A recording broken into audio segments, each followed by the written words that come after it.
Si lascia la città in automobile, decisi di godere della nostra provincia come di un paese straniero, mai visto. Non miriamo alle città, andiamo per la provincia, dove i villaggi sono come esili dighe all'alta marea dei Campi Ubertosi, un piccolo itinerario, una breve zona, Padova, Treviso e Venezia. La giornata invernale fugge via rapida, le belle cose da ricercare in questo poco spazio sono molte. Di certune nessuna guida ne parla. Alcuni di noi, pur vivendoci accanto, non le hanno mai vedute. La giornata incerta appena fuori dalla città si è fatta improvvisamente serena.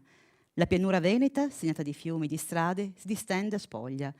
Dai monti coperti di neve alle cime risalta contro il verde dei campi di frumento il nero dei tronchi a cui sono state recise le ramaglie. I contadini sistemano le rive, esili appaiono i bianchi campanili dei paesi sparsi. Di questi paesi, più che per altro, la nostra generazione ne sa qualcosa per ricordo lasciato dalla guerra.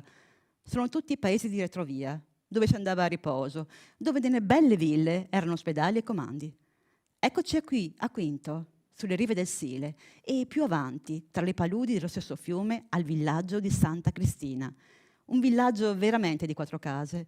Qui ci fermiamo. C'è da vedere una pala di Lorenzo Lotto.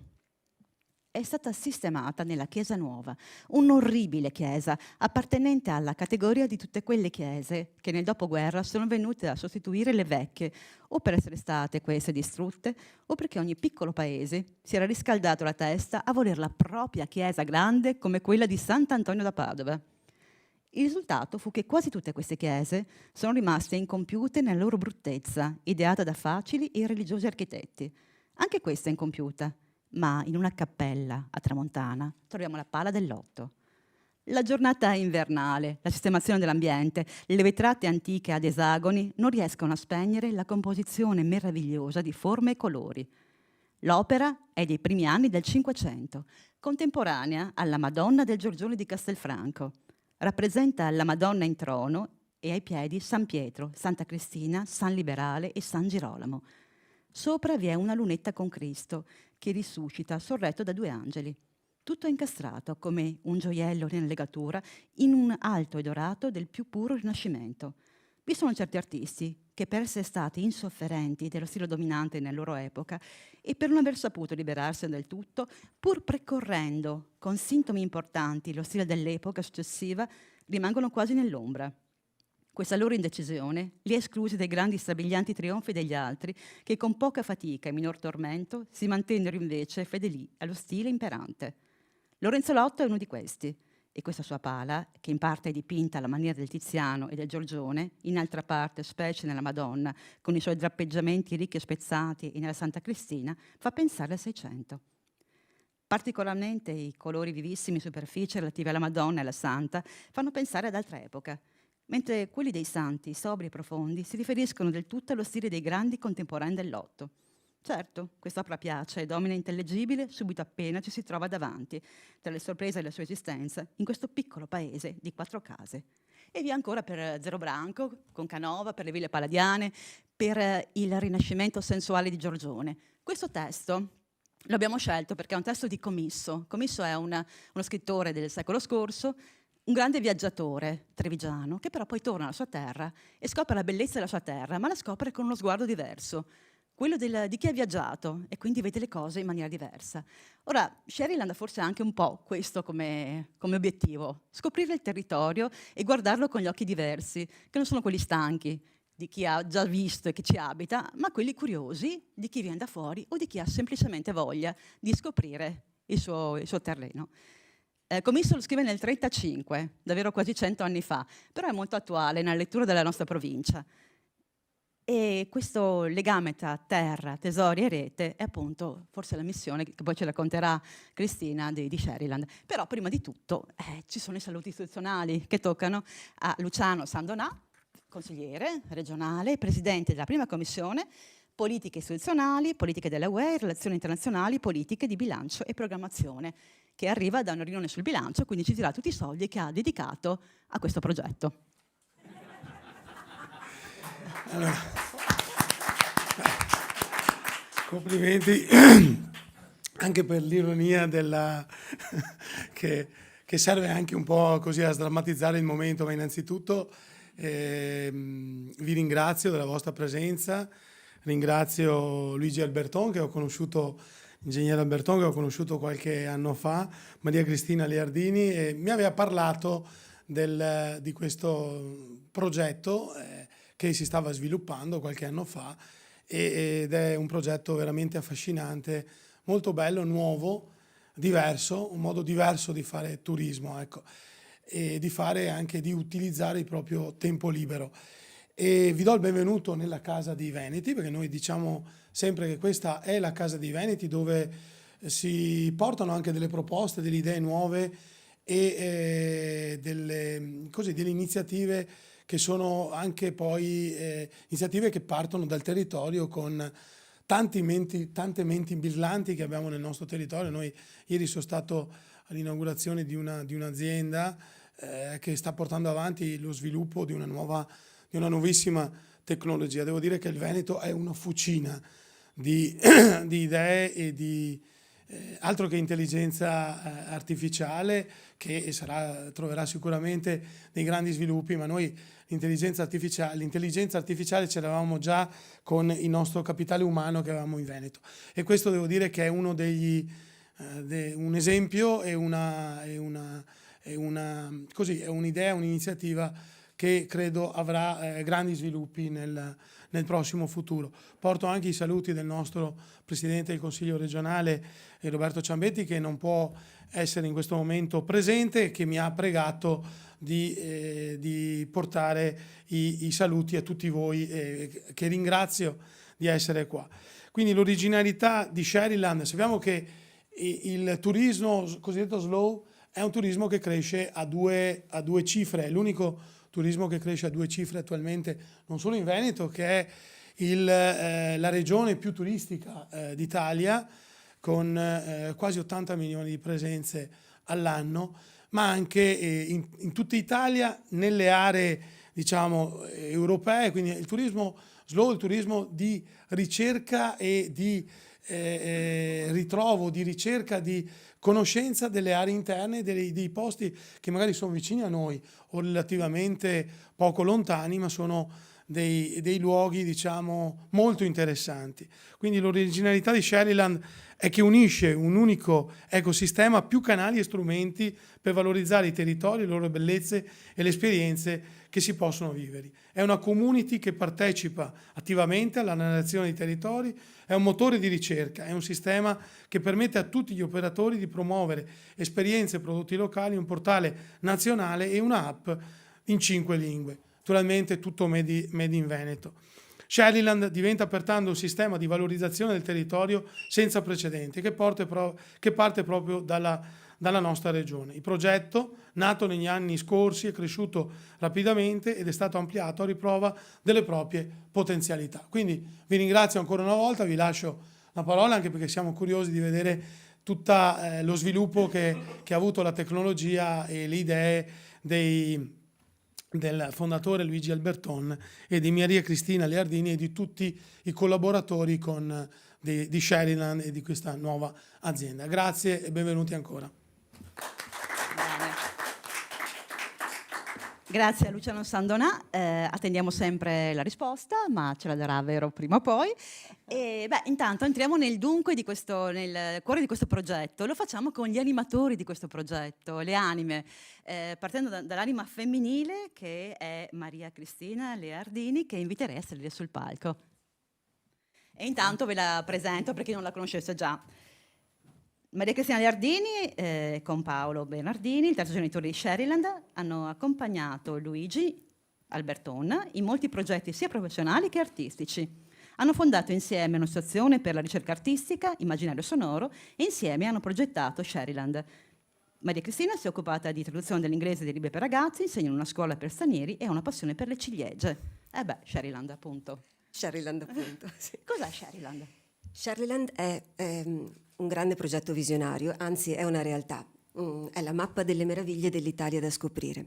Come ha detto bene Luciano Sandonà, è un insieme di strumenti che sono stati ideati proprio per far sentire la voce di tutta quella parte d'Italia che resta spesso nascosta e in ombra rispetto alle grandi mete turistiche, alle città sfavillanti come Venezia.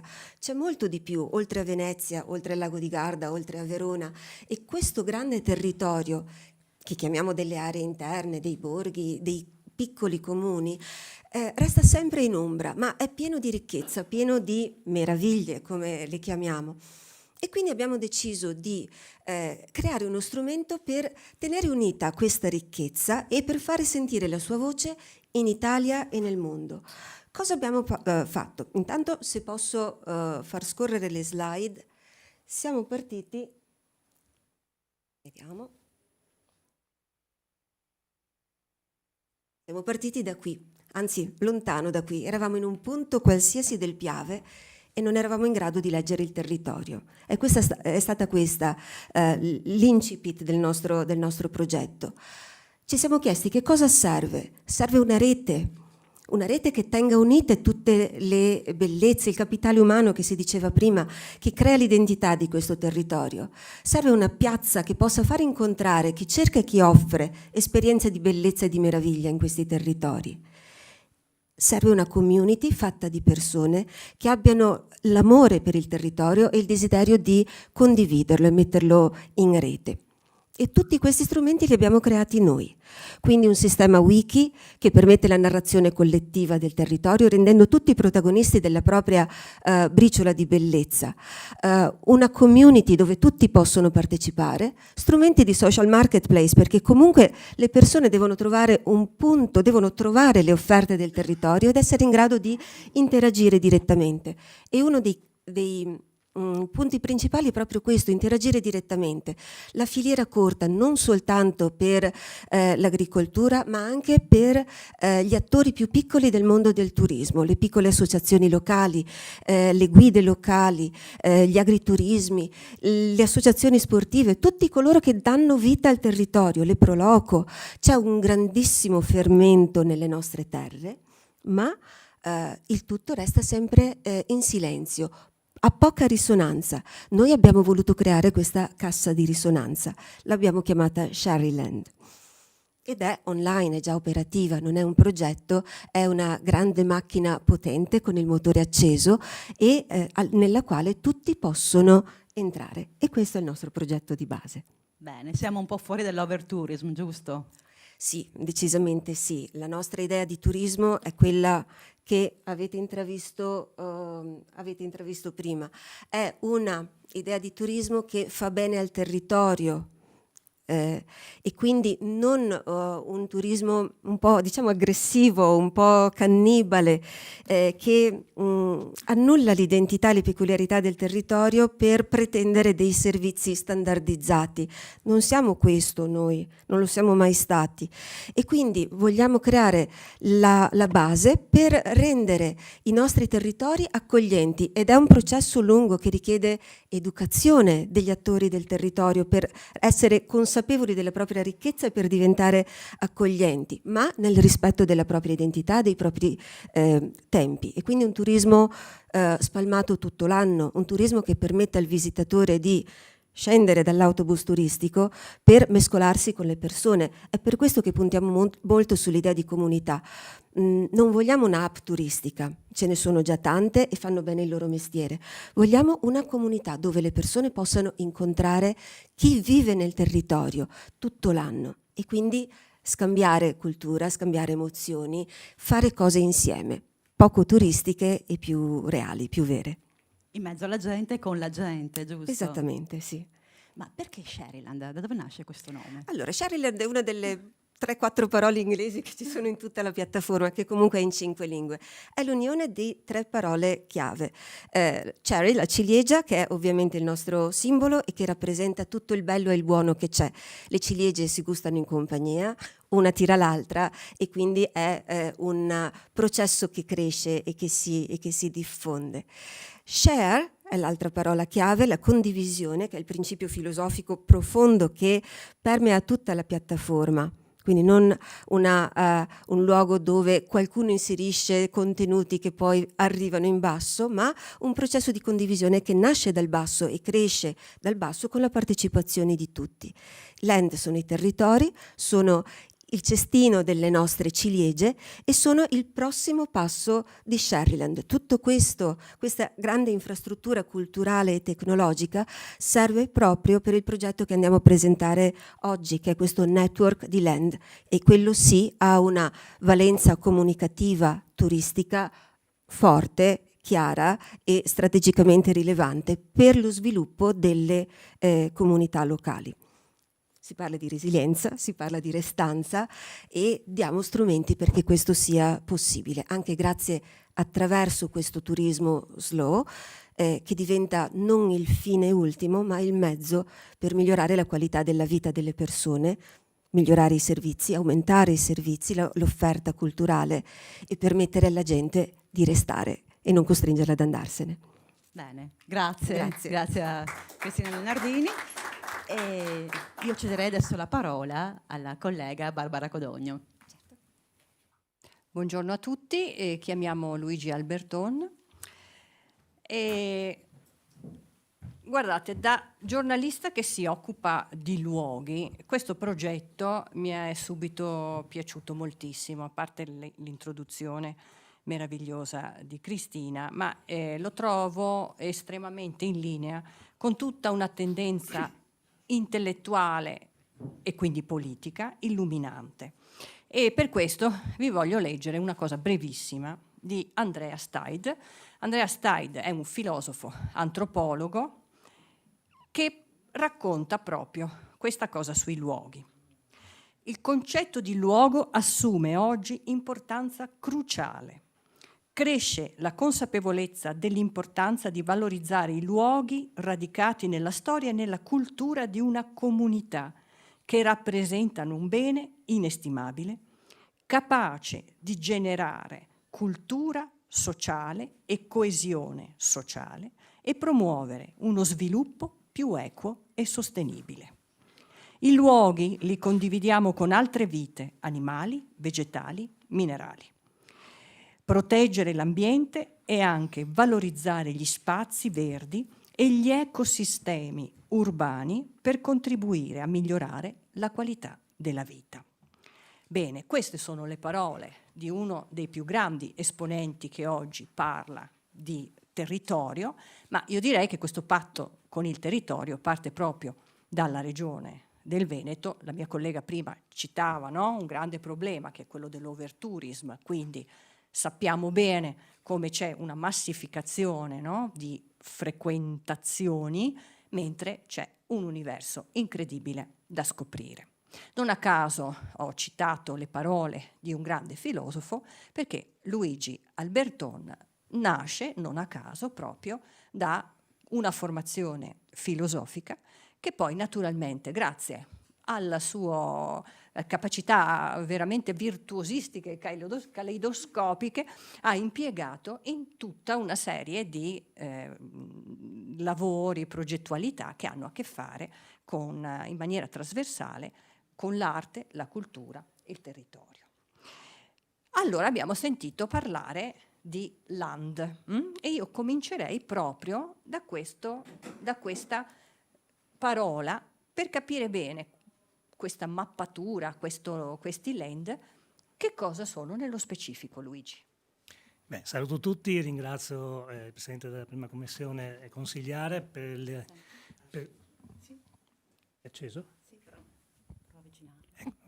Ringrazio per l'invito, ringrazio il Presidente della Prima Commissione e consigliare Sandonà e sono felice di essere qui, prima di tutto perché amo il mio territorio, amo la terra in cui vivo e nonostante tutte le difficoltà che possiamo avere, è così grande, così pieno di significati che il senso di dovere, il senso di appartenenza, il senso di gratitudine ci fa lottare per valorizzarlo appieno e nel modo più rispettoso possibile.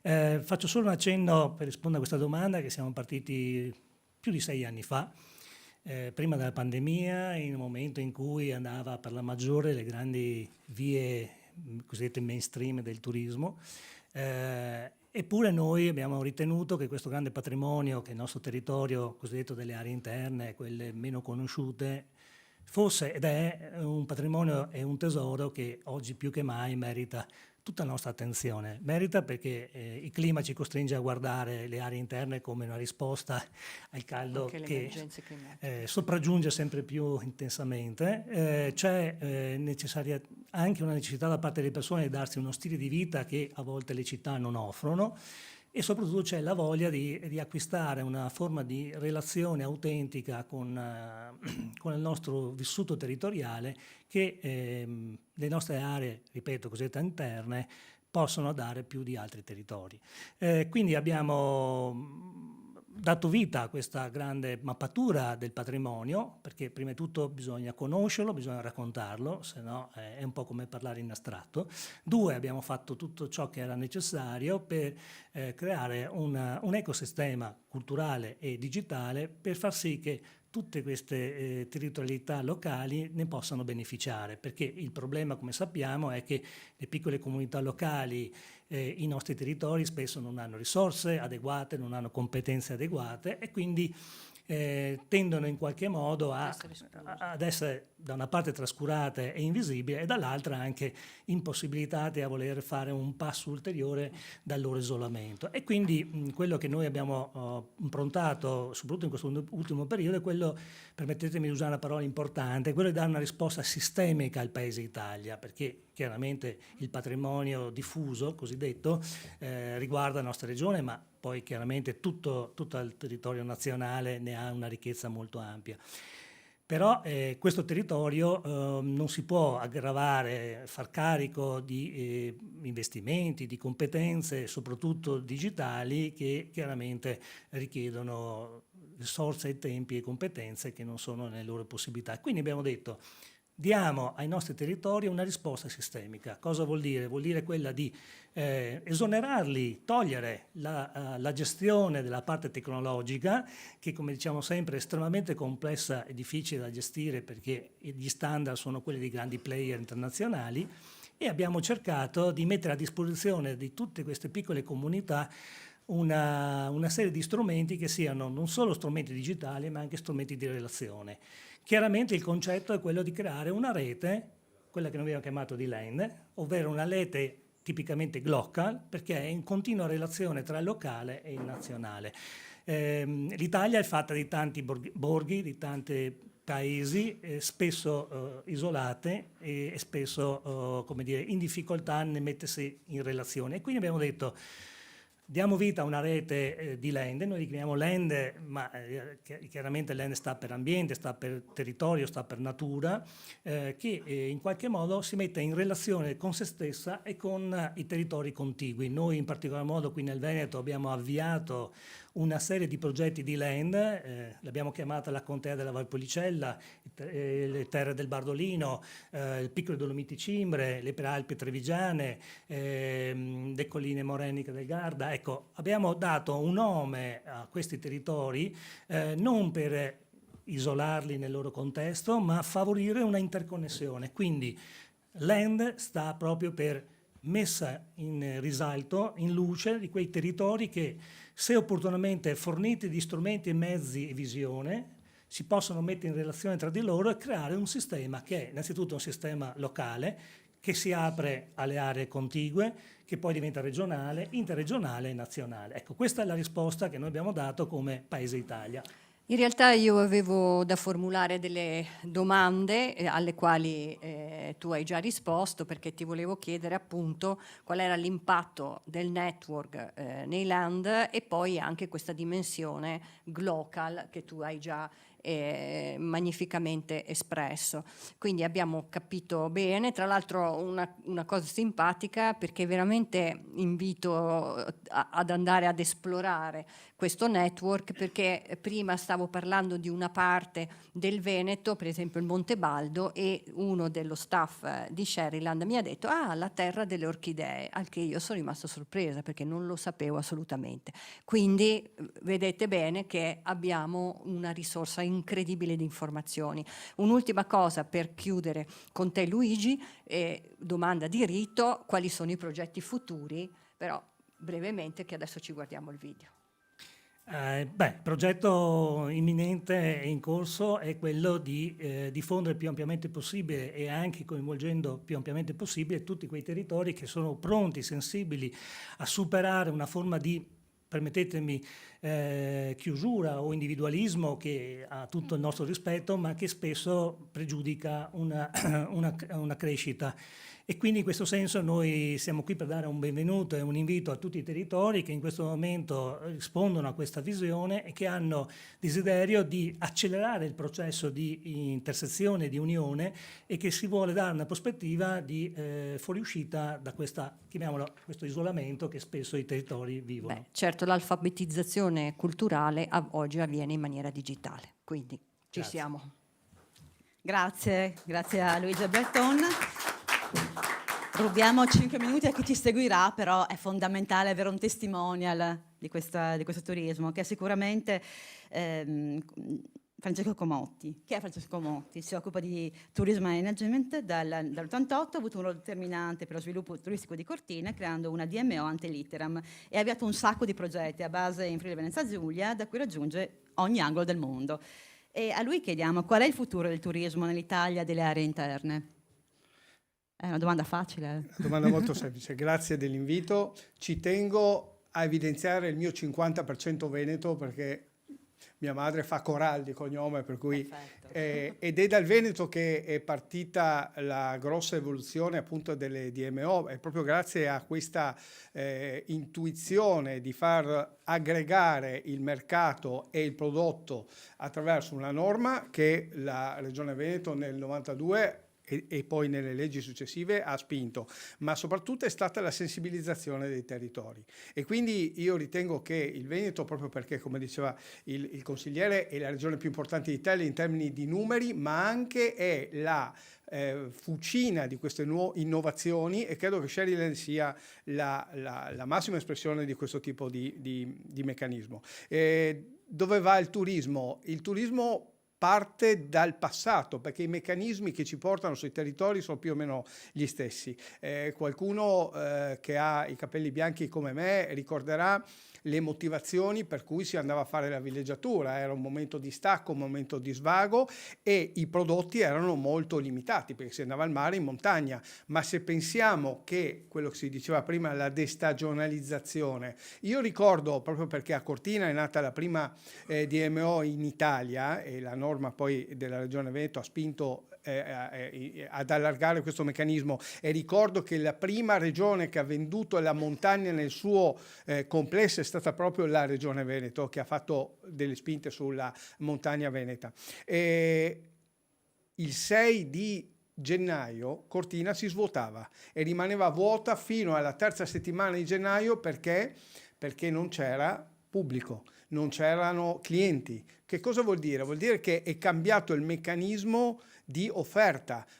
Abbiamo cominciato ad andare a toccare il mercato russo, e il mercato russo perché? Perché era complementare, perché i russi hanno un calendario dal punto di vista religioso differenti, e quindi abbiamo cominciato a avvicinare quel mercato, abbiamo cominciato a toccare quel mercato dandogli un'offerta specifica per quella che era la sua priorità in quel momento. Dopodiché siamo andati a prendere clientela internazionale in Sud America, in Sudafrica, cioè dove la stagionalità era al contrario. Allora, in che maniera andiamo a toccare il turismo, quello attuale, quello futuro? Dando ad ogni target un qualcosa di specifico. Qual è il limite che molto spesso abbiamo dovuto affrontare in Veneto come in altri territori? Io odio la parola overtourism perché ormai è piuttosto abusata, però di fatto è un collassare l'offerta. Questo che cosa vuol dire? Vuol dire che se io vengo a Venezia, perché siamo qui, e voglio gustare Venezia, l'unico momento in cui lo posso fare ormai è di notte, perché di giorno ho perso il senso di quella che è la vera Venezia, o se non altro si va in certe zone meno frequentate. Ed ecco che quindi andare a proporre con una sana organizzazione, quindi andare a gestire quello che sono l'ABC del marketing, l'organizzazione territoriale, permette di far vedere al cliente qualcosa che a casa non ha, di far vedere quell'aspetto culturale che il cliente ricerca. E nei borghi, che non sono soltanto borghi perché hanno un castello, hanno una rocca, ma sono 1000 centri che hanno mantenuto quel tipo di tradizione, dove si parla ancora il dialetto, dove si cucina non come gli chef stellati, ma come hanno insegnato le nonne. Ecco, quello è quel tipo di ricchezza che non diventa standard, ma diventa elemento di attrattività di un mercato che è ormai più maturo, perché ha conosciuto quello che all'inizio era il Grand Tour e poi ha iniziato a conoscere le grandi destinazioni e vuole la tipicità. In che maniera noi facciamo bene? Facciamo bene perché molto spesso le aree meno frequentate lo erano perché c'erano meno opportunità, ma oggi la tecnologia e l'informatizzazione ci permette di essere accessibili in maniera differente, di proporre sul mercato delle offerte in maniera tematizzata e di far vedere a diversi mercati, e quindi torniamo al discorso della destagionalizzazione e dei 365 giorni all'anno, un territorio che offre delle cose di grande straordinarietà. E quindi facciamo bene a un mercato che ci scopre. Sappiamo che oggi il mercato si muove moltissimo con il passaparola e quindi è evidente che siamo i primi ambasciatori quando andiamo a proporre un buon prodotto, e soprattutto facciamo bene a un territorio che rimane se stesso, mantiene quelle tradizioni. E ricordo che tutto quello che è il mondo del Made in Italy è partito proprio dall'artigianato locale, cioè chi lavora all'uncinetto poi è la mamma concettuale di grandi stilisti di moda, chi lavora il legno, poi il grande, come dire, il grande papà dei grandi mobilieri. Quindi diciamo che il mantenimento del territorio, della cultura del territorio, poi sfocia in quelli che sono i grandi brand, le grandi culture, e quello per cui noi siamo famosi in tutto il mondo. Quindi il turismo va umanizzato, ma umanizzato vanno anche i territori, cioè, e parlo da professionista, quello che noi dobbiamo fare, noi che ci occupiamo di turismo in maniera professionale, ed essere sempre sui territori, cioè curare con attenzione i rapporti, non scrivere dei grandi PowerPoint e poi non portarli a casa, perché abbiamo una responsabilità economica, ma abbiamo anche una responsabilità morale e sociale. Culturale. Ricordo che la Carta Olimpica Milano-Cortina indica chiaramente il fatto che la ricaduta olimpica, quindi questa grande opportunità infrastrutturale, questa grande opportunità di crescita per le venues olimpiche, deve necessariamente andare a toccare anche le aree che sono meno frequentate, perché è un fatto culturale, è un fatto di apertura mentale, è un fatto di condivisione, è un fatto di accettazione. Ecco quindi che il lavoro da fare sul territorio è proprio questo, il fatto di non soltanto allargare l'offerta, ma quello di far crescere il territorio e farlo mantenere vicino quelle che sono le necessità del mercato. Benissimo, grazie davvero per questo quadro Grazie. che ci ha fornito. Ed è a suo modo una ciliegia, a noi le ciliegie piacciono, Certo. quindi le ciliegie del territorio sono su Sharyland.it. Io direi che dobbiamo chiudere perché abbiamo il nostro tempo è finito, ma il sito sapete dov'è, questo è un piccolo assaggio del progetto, poi quando volete noi ci siamo. Grazie a tutti. Bene. Grazie. Un applauso agli ambasciatori di Mondi. Esatto. Bravi. Grazie. Grazie davvero.